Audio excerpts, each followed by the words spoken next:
you probably noticed I don't feel about that war the way we were told we were supposed to feel about that war, the way we were ordered and instructed by the United States government to feel about that war. You see, I'll tell you, my mind doesn't work that way. I got this real moron thing I do. It's called thinking. And I'm not a very good American because I like to form my own opinions. I don't just roll over when I'm told to. Sad to say, most Americans just roll over on command. Not me. I have certain rules I live by. My first rule, I don't believe anything the government tells me. Nothing. Zero. Nope.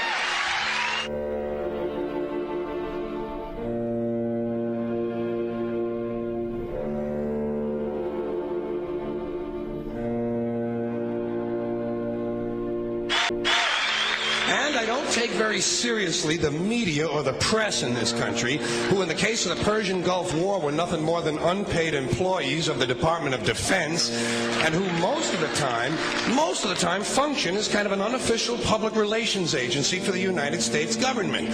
So I don't listen to them. I don't really believe in my country. And I gotta tell you folks, I don't get all choked up about yellow ribbons and American flags. Now, to balance the scale, I'd like to talk about some things that bring us together. Things that point out our similarities instead of our differences. Because that's all you ever hear about in this country is our differences. That's all the media and the politicians are ever talking about, the things that separate us, things that make us different from one another. That's the way the ruling class operates in any society. They try to divide the rest of the people. They keep the lower and the middle classes fighting with each other so that they, the rich, can run off with all the fucking money. Fairly simple thing happens to work. You know, anything different, that's what they're going to talk about. Race, religion, ethnic and national background, jobs, income, education, social status, sexuality, anything you can do, keep us fighting with each other so that they can keep going to the bank. You know how I describe the economic and social classes in this country? The upper class keeps all of the money, pays none of the taxes. The middle class pays all of the taxes, does all of the work. The poor are there just to scare the shit out of the middle class. Keep them showing up at those jobs. Politicians know that word. They use it on you. Politicians have traditionally hidden behind three things: the flag, the Bible, and children. No child left behind. No child left behind. Oh, really? Well, it wasn't long ago you were talking about giving kids a head start. Head start, left behind. Someone's losing fucking ground here. But there's a reason. There's a reason. There's a reason for this. There's a reason education sucks, and it's the same reason that it will never, ever, ever be fixed. It's never going to get any better. Don't look for it.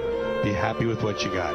Because the owners of this country don't want that. I'm talking about the real owners now. The big, the wealthy, the real owners, the big wealthy business interests that control things and make all the important decisions. Forget the politicians. They're irrelevant. The politicians are put there to give you the idea that you have freedom of choice. You don't. You have no choice. You have owners. They own you. They own everything. They own all the important land. They own and control the corporations. They've long since bought and paid for the Senate, the Congress, the state houses, the city halls. They got the judges in their back pockets, and they own all the big media news, all the big media companies. So they control just about all of the news and information you get to hear. They got you by the balls. They spend billions of dollars every year lobbying to get what they want. Well, we know what they want. They want more for themselves and less for everybody else. But I'll tell you what they don't want.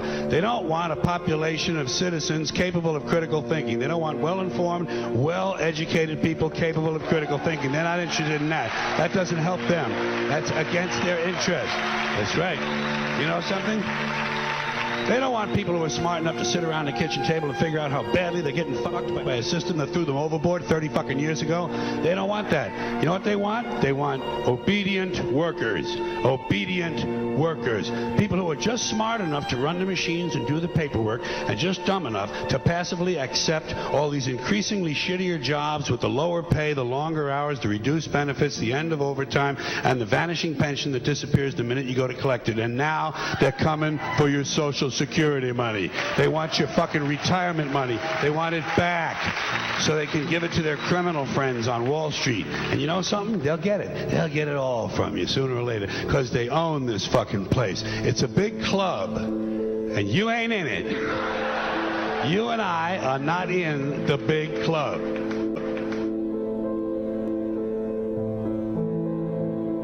Form of control is where you think you're free when you're being fundamentally manipulated and dictated to. One form of dictatorship is being in a prison cell and you can see the bars and touch them. The other one is sitting in a prison cell but you can't see the bar, you think you're free. What the human race is suffering from is mass hypnosis.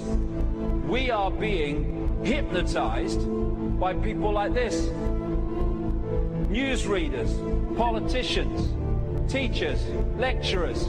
We are in a country and in a world that is being run by unbelievably sick people. The chasm between what we're told is going on and what is really going on is absolutely enormous. The greatest hypnotist on planet Earth is a oblong box in the corner of the room. It is constantly telling us what to believe is real. Historically, the control and manipulation of political opinion has been the Freemasons' main weapon in gaining control of countries and states.